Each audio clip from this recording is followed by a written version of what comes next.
Oh, so many of us are out here making decisions based on our emotions and our feelings. And I'm going to tell you, you will lead yourself down the road of destruction because we're making decisions on our emotions. And a lot of times, those are short term, they are short lived because we're basing things on just how we feel.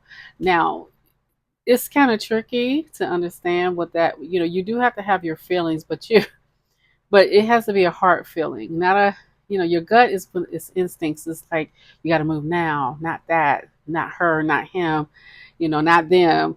That's instinct. It happens quickly, but with your emotions, when you're making long-term decisions on short-term situations or long short-term situations or for long-term decisions, if you're using your feelings and your mind isn't there with it, you will lead into the self-destructive kind of mode. Do we want that for you? No, we don't want that for you. We don't want that for me either.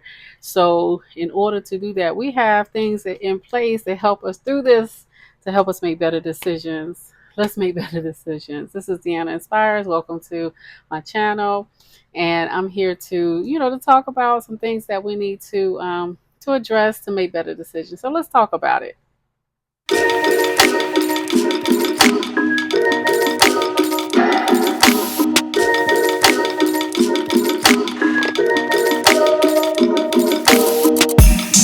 Okay, these decisions that we make so willy nilly with our emotions can get us in a conundrum of problems, truly problematic for many of us. And I know if you be honest with yourself, anytime you've made an emotional attempt to make a decision on something, it usually backfires because it's based on our own emotions and not considering other people and other situations and other things. And if it doesn't work for us, then life sucks. Oh my God, the world just, it's a terrible place to be. And you're crying and you're licking your wounds, all of these things. And we don't want to be in that position where we are, in a place where we've made these emotional decisions.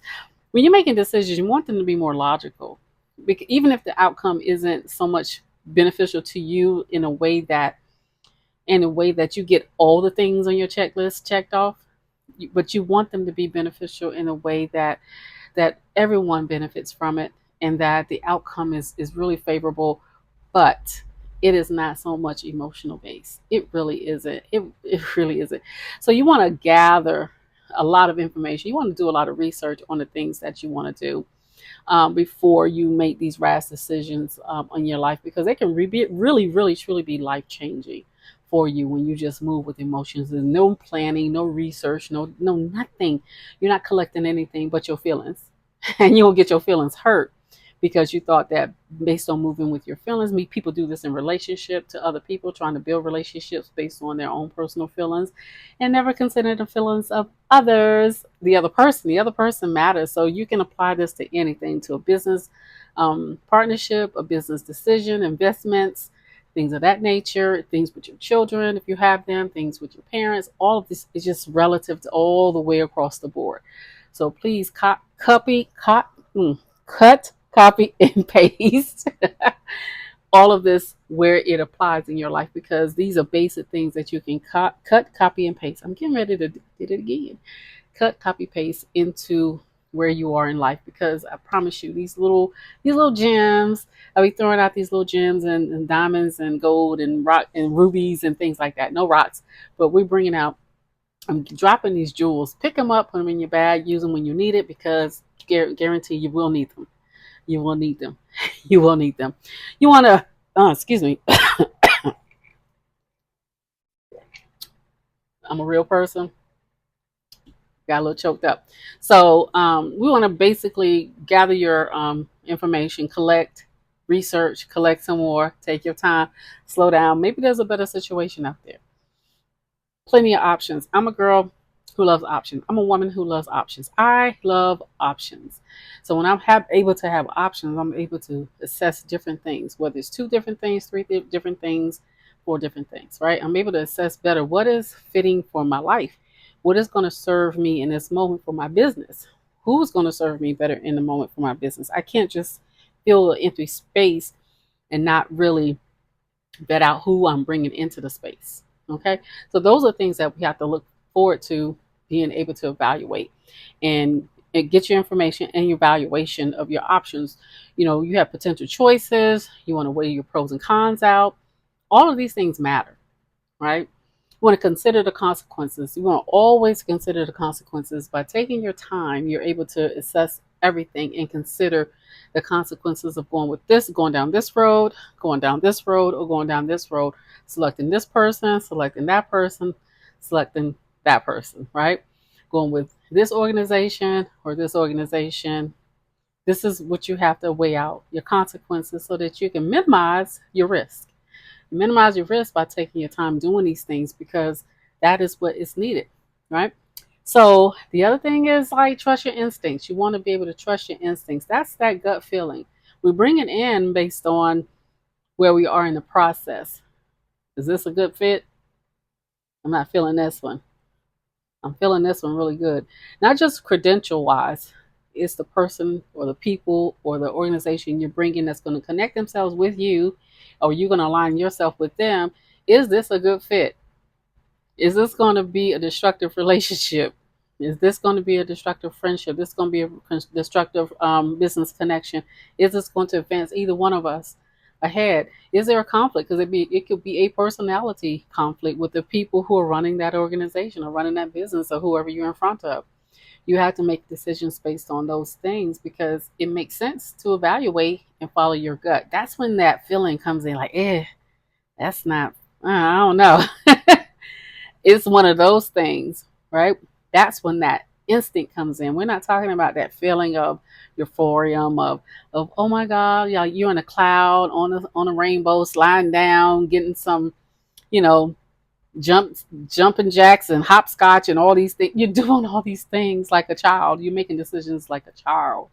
And so because you're not a child, we want to make sure that, at least I hope you're not, we want to make sure you're making real adult decisions within a mind that is prepared to make these changes and make these better decisions for yourself. You want to seek input, like look the people around you that may be in alignment with the business that you're doing, or opposite of what you're doing because they're not invested in you, but they can see things from a different perspective. So they have an real objective thought about what's going on, and they can offer suggestions or ask questions of you to pull something out of you that maybe you haven't answered.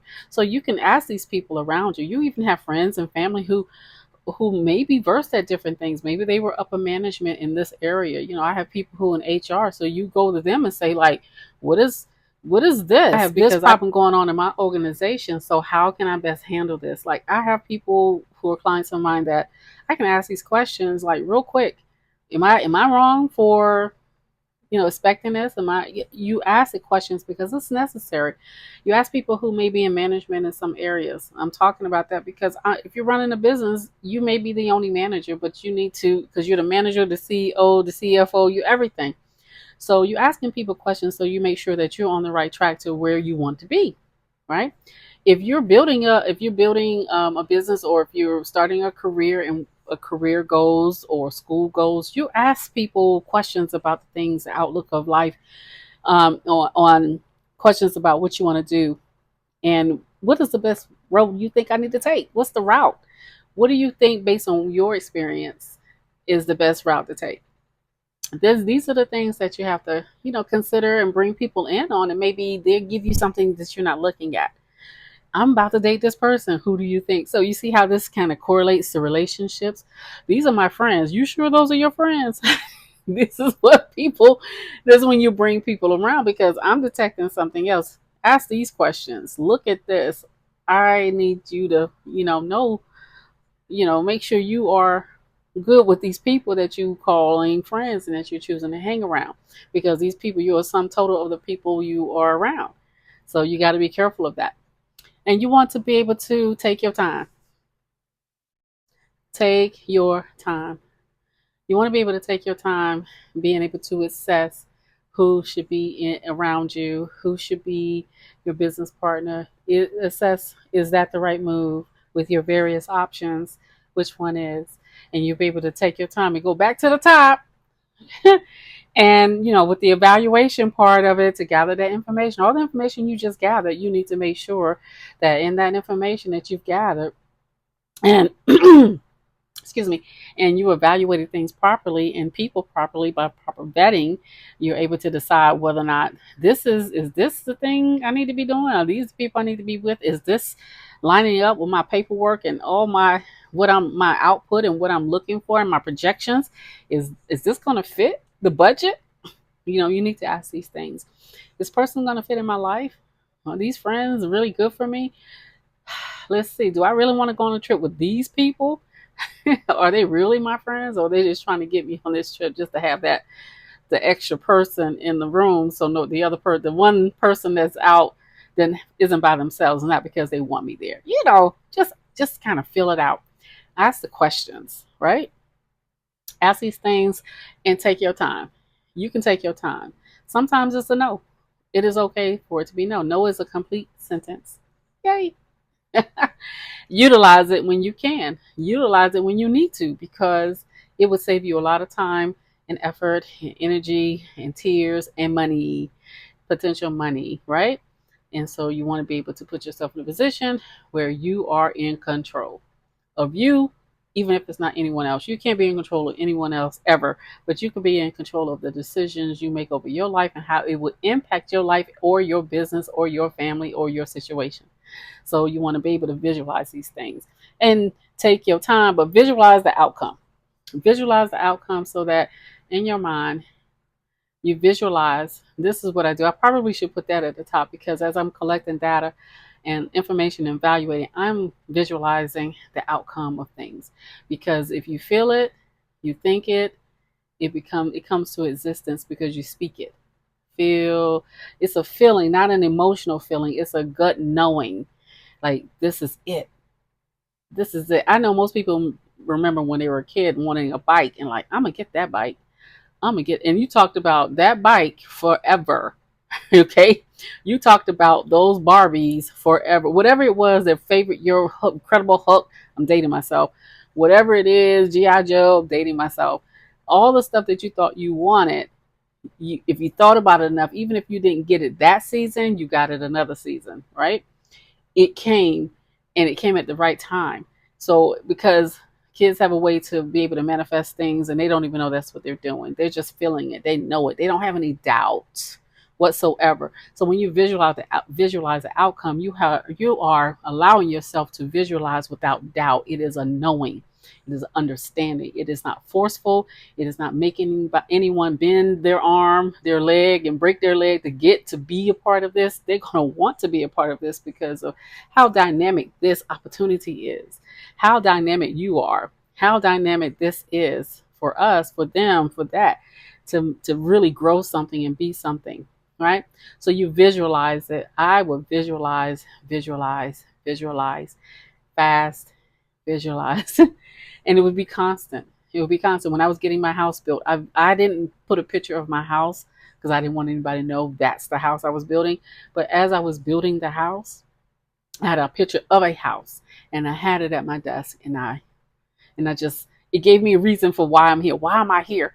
I looked at that picture with my calendar, my pencils, my pad, and I had that, and I had my vacation, um, you know, windows just coming through, those, what do you call it? Screensavers coming through to remind me why I'm here. Why am I working so hard for? What am I doing? So it reminded me, but the house was just on my focal point.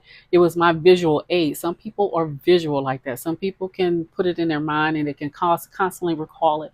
Some people need something to remind them every morning on their mirror, affirmations, the mantras, things that make them understand who they are. This is what I'm doing today. I'm buying that car. You got the car. You got the car in the mirror, while you're brushing your teeth, the house, the shoes, the vacation, whatever you got it there to remind you. You got pictures of your children to remind you how grateful you are to have these beautiful babies in your life. And you just love up on them and so grateful for them, and you pray over them. All these things are necessary when you visualize it. It keeps things in your mind and keep things in perspective. People have pictures of their spouses and their significant others around them on their desk and things like that. It reminds you why you're working so hard, but it reminds you also to be grateful for what you have. So when you visualize things, it comes together. It comes together for you. It really does. And you can assess your feelings around it by visualizing too. And you can visualize like one outcome versus another versus another versus another, your many options, right? So you want to stay flexible because everything is not going to go your way exactly how you want it. So you want to stay completely flexible on what it is that you see your life being and what may not manifest and what may not show up, right? It may change, something may alter, but that's when you learn to pivot. You learn to pivot and move with whatever's happening in that moment because you can't control other people. You can't control the numbers. You just can't control every single aspect. But if you have 10 things that's listed that you wanted to have and only 8 of those things came through or 7, man, you're winning. You're still winning, or half of them, you're still winning, and you can negotiate the rest, right? So this is what what you have to do to be able to put yourself in position to make better decisions, and you just take your time. And that's decisions on relationships, any type of relationships, your business connections, and business partners that you're gonna, come to. Maybe it's taking out that loan. You got to, how am I gonna pay this back? You got to think about it. You put things in place. And what are you gonna do? You got to assess these things. Take your time. Be flexible. Take your time. You want to reflect on the decisions of the past. What got you where you are now, right? What mistakes in the past that maybe you didn't learn or that you did learn, and make sure that you keep those things at the forefront of your mind. Not that you worry about it, but you make sure that you recall and reflect so that you know that you've learned a lesson. One lesson that I learned when I had a website that I allowed someone to do a new website for me. What they forgot to do. Ooh, it's so simple, but it's so big when it comes to business. Your presence on the internet. They did not link up any of my SEOs, and for a long time I didn't know why, because the previous website I had built myself, and so I had people coming and going, checking on my website. I could see where they were coming from. I could see everything. And then it got to the point I couldn't see anything. I didn't know what was going on. And I just didn't know. I didn't know what to do. I was like, what is going on? I started to see a decline in my clientele. Nobody could find me. It was basically through word of mouth, which was great. It kept me afloat, but it really wasn't the numbers that I was doing when people outside of the word of mouth would find out about me, because they would look at reviews, they would look at these things to decide to come through my doors, right? So when I finally found out, I was able to go to the back part of my business and I was breaking it down. I was like, oh my gosh, they didn't connect my SEOs. I was so outdone. And so all I had to do, I was just like, oh my God, I just redid the whole website and redirected my domain and did all the things. That's something so small. So these are things that can be overlooked looked when I was so excited about getting the website done. I didn't do my due diligence in making sure that this person had everything done because they had done it for a friend of mine. But for me, they overlooked that one key. I mean, when I say it's little, but it's big, that is humongous. And it really caused my business to go left a little bit until I had to redirect it back on track. But that was me being too excited about something, operating in my feelings, and not doing my due diligence, even as me checking off things, having a checklist. So my lesson was, if anybody to do my website again, to have a checklist of all the things I expect and to check off on everything that has been done, right? So that I know that my business can stay afloat, as far as my presence, because my business depends on word of mouth, but it also depends on new people as well. It really does. So I wanted to make sure that, these things are the things that I've learned.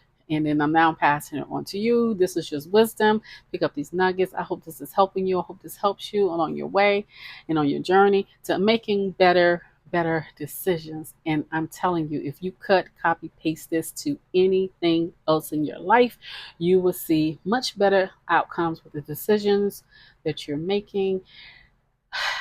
And it's just gonna be better. It's gonna get better.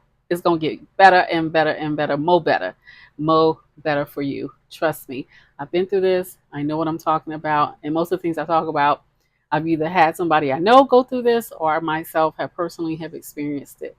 I know I'm one. If you don't have to experience everything, it's like you don't have to hit your head up against a brick wall to know that it hurts. So sometimes being an observer and a ear to listen, an ear that listens, you can get the lesson through other people. I'm a strong believer in that, and I try to tell my 15-year-old that same thing. You do not have to experience, but I'm gonna tell you, experience is the best teacher. But if you have a teacher or a coach helping you through it to at least give you the blueprint as to how to make better decisions, use this to make better decisions. Okay. This is Deanna, and this is Inspired Perspectives, and I will see you on the next video.